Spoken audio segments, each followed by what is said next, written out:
So John Deaton, who has been front and center here with the SEC lawsuit that has come down against Ripple, of course, 2+ years ago, he's explaining in this article where the SEC versus Ripple case could be heading after the summary judgment. This article just coming out today, so I wanted to bring you up to speed on it, give you some intel and some insight. As always, we're here every single day for you. All I ask, hit that subscribe button, hit the like button. If you're getting some value here, you don't have to sift through the news. I do it for you every single day.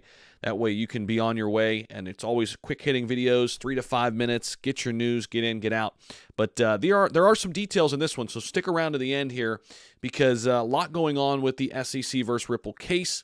And John Deaton, again, the attorney, has been front and center of this entire thing. He says Ripple will appeal any unfavorable ruling as its case against the SEC may likely head to Supreme Court now. So crypto law founder John Deaton made fresh speculation regarding the ongoing lawsuit, saying that the SEC versus Ripple legal tussle has not come to a close yet. In his recently published crypto law broadcast, he says that Ripple's possible next line of action, if Judge Torres grants summary judgment in SEC's favor, is to basically get this thing to the Supreme Court. They will appeal any unfavorable ruling, and it could be heading to the U.S. Supreme Court.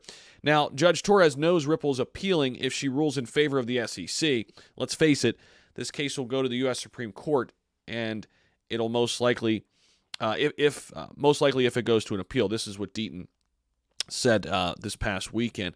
Attorney Deaton reiterated that also Ripple's summary judgment brief is written for the appellate courts. He stressed that the SEC might negotiate with Ripple to stop the company from appealing the ruling. People have also been speculating that the SEC versus Ripple lawsuit could birth a new securities test, dubbed the Ripple test, which, quite frankly, I don't think would be a bad idea. We've got this new asset class. We're still using some archaic tests like the Howey test, but it's not suited for this new asset class. I think this would be great if we get a Ripple test and we have a new precedent set on how we judge what's a security and what's not. That's what we need, honestly. Deaton went on to say that the potential Ripple test could go on to serve as a supplement to the existing Howey test, again used to determine whether a transaction qualifies as an investment contract or not. Now, again, important note here, the Howey test is not the only test that measures if something is a security or not. There's multi-layers, different types of definitions, right? Deaton further stressed that there is a tendency that the SEC might file a notice of appeal as well once the judge issues her summary judgment decision. However, Deaton thinks the commission may choose to negotiate with Ripple instead of appealing any unfavorable decision. So the big question is, what's the holdup here? Why hasn't Judge Torres said anything? Well, Deaton spoke on that as well. He said the possibility of the case going to the Supreme Court is one of the reasons why Torres has yet to rule. He explained that Torres is taking her time to review all of the relevant information because she knows top U.S. justices and the Second Circuit will review and decipher her ruling from the first day that it's released. Also reported earlier last week by Crypto Basic, we heard from Ripple General Counsel Stuart Alderoty's assertion.